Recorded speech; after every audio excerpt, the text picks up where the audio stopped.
my life.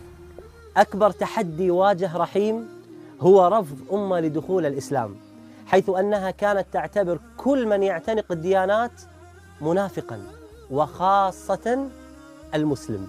تخيلوا معي 17 عاماً لم يستطع أن يقول لها كلمة واحدة عن الإسلام. Then when she found out she had cancer, and it was a very bad cancer, only 3 weeks she had to live. For the first time,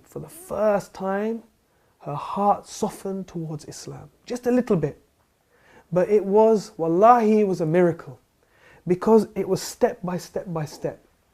But the key thing, one of the key things, was she called me one day when she was very close to dying.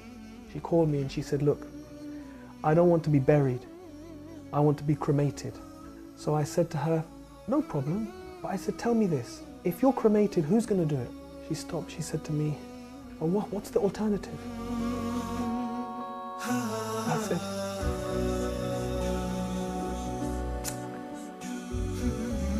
I said, the alternative is if you die, then your sons, me and your sons, we will carry you. No one else will see you. And we will take you to a place, and your daughter and your daughter-in-laws, they will wash you, and they will prepare you, and they will wrap you in a simple white cloth. And no one will see you. And in one day, we will bury you in the ground, with no coffin, with no fuss, very, very simple. She said to me, that's what I want. She said, that's what I want. But now I had a problem. She's not Muslim. So she phoned my brother and sister and she said, I want a Muslim burial. I would just try very slowly to give her small bits of dawah. If there is a creator, do you think maybe he sent messengers? Do you think maybe he sent people as guides? And one day she said, yes, I believe that. So Sheikh, for me, I was happy. For me, I was happy. She believes in a creator, she believes in messengers. I thought, inshallah, I have an excuse. I can make dua for her. I can say to the Imam, inshallah, we bury her as Muslim. But my son, he was then 14 years old. He said, it's not enough. He said, it's not enough. He said, she has to say Shahada. So I was scared, because I thought, if he tries to make her say Shahada, then she will say, no, I don't want to say this. And then I have a problem. He said, don't worry, Abba, don't worry. I will talk to her. So he went up to her bedroom. He said, and I was downstairs for like 1 hour. And I was walking around, oh my God, what's happening? Did she say yes? Did she say no? And he came down. He said, easy. He said, no problem. I said, what? He said, she gave Shahada. I said, properly in Arabic? He said, yes, Arabic fully. No problem. And maybe 2-3 days later, she died. Oh. Alhamdulillah. سبحان الله يعني وأن الله يهدي من يريد. كم عشت والتفريط عادة ما ذقت في الدنيا سعادة حتى اهتديت إلى العبادة يا راحتي لما اهتديت. I had no plans to go for Hajj that year because there were too many difficulties in the family after my mother died unexpectedly like that. But then Islam channel called me, and actually their plan was not to take me. They asked me to go and I said I can't go this year. I've got too many difficulties with the family.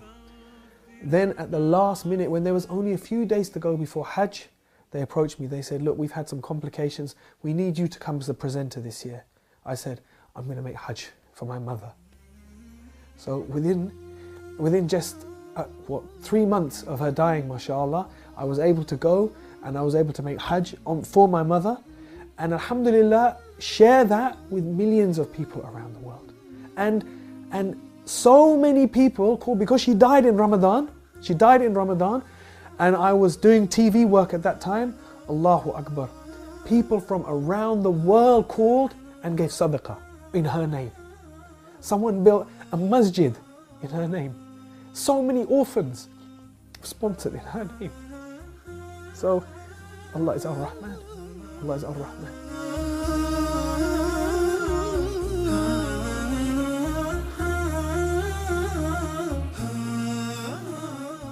رحيم من حبه للقرآن يحرص يوميا على قراءة وسماع القرآن، وله تدبر عجيب، وتلاوته للقرآن رائعة جدا.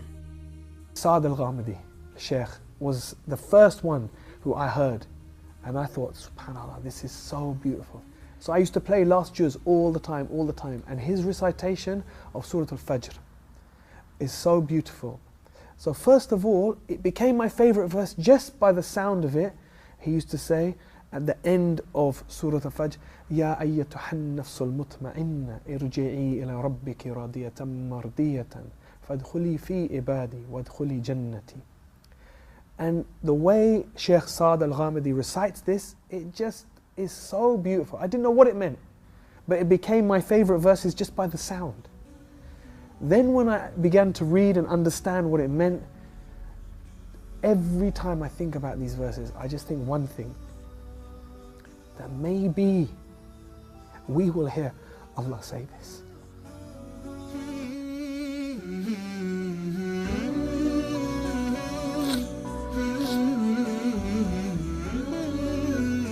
That Allah will allow some of us to hear these words, and we will hear these words enter.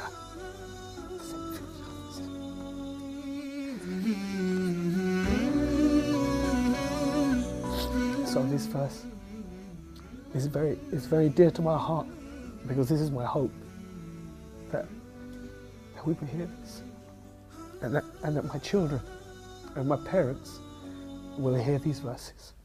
Inshallah. سبحان من عدت إليه بسطت لنا كلتا يديه